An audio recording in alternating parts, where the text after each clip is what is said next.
Who's driving the boat right now? Is there a ghost driving the boat right now? So we spent the last 6 days at sea, and this was the final sail before we had to turn around and head back. This is actually quite enjoyable. This is really a pleasant sail. As opposed to every other time. As opposed to the past 6 days where I couldn't even stand up. This is really nice. Never mind that we've like rigged the jib in a way that I'm pretty sure is not how it's supposed to go. Not up to code. And we are on autopilot, so neither of us are manning the boat. But hey, We're on autopilot. There's nothing in front of us. it's working. It seems to be working.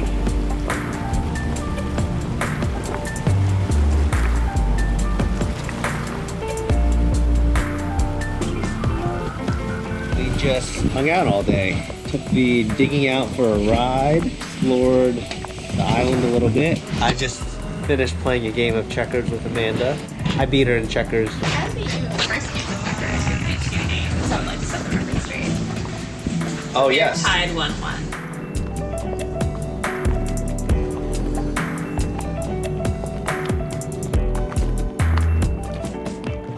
The next day, our goal was to motor from Saddlemunch Harbor to Key West, where we had to refill both of our diesel tanks before returning the boat. Oh, there's the ferry for the Sunset Key. Oh yeah, all the way over there?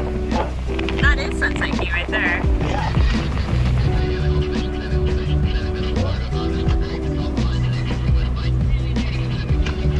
So we had never been to this harbor before, so we didn't know where the gas station was. We ended up missing it on our starboard side and had to make a U-turn and turn around. You could tell by all the traffic on the radio that the harbor was getting super busy. All of the tour boats and sunset cruises were trying to get out on the water to get a good spot to see the sunset. Alright, we're going on the inside of that sport fish. This was going to be a really difficult place to dock. On my port side, I have a multi-million-dollar fishing vessel, and on my starboard side, I have another multi-million-dollar yacht, and I'm trying to dock in a crosswind that's trying to push me to my starboard side. I don't know if you can turn around. Unless you're gonna park head first. Can we fit? Oh, this guy's leaving. It was getting a little bit dicey going toward those 2 ships. I could definitely feel the effects of the wind. And I tried to compensate by going a little bit more toward my port side on the left. Amanda had the roving fender ready.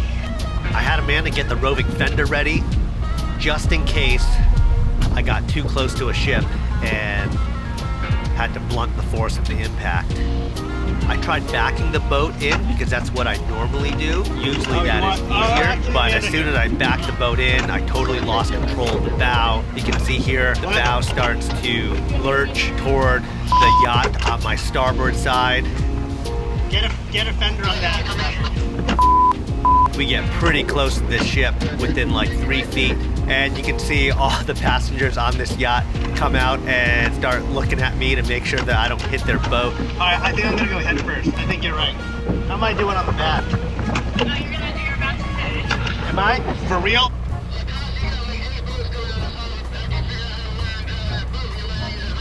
Let me let all these boats out. And the bow pulpit, which holds the anchor on that fishing boat on the port side, juts out a lot. So I was making sure that didn't catch anything on our boat.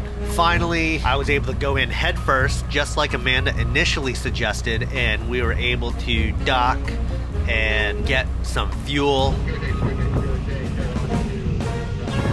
You can see here the entrance out is also pretty narrow, so getting out was going to be a little bit hairy too. I definitely didn't want to get close to that mega yacht, which is now on my port side. How am I doing up front, Amanda? Because of how close I got before. But now you can see here the anchor and the bow pulpit on this fishing vessel is basically overhanging the rails of our deck. What am I doing on the right? You're okay. I needed to make sure that the anchor didn't catch the running rigging of our boat. because that would be pretty bad. I think we had about 6 inches of clearance before it caught anything. Holy shit. You're good. I hope to never do that again. Wow, that was pretty scary. Oh, Amanda, there's our dive boat.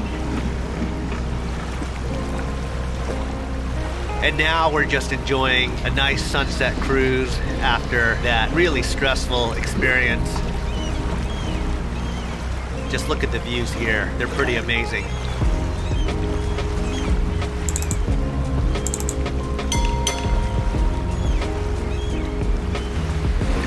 We motored back because the sun was setting pretty quickly.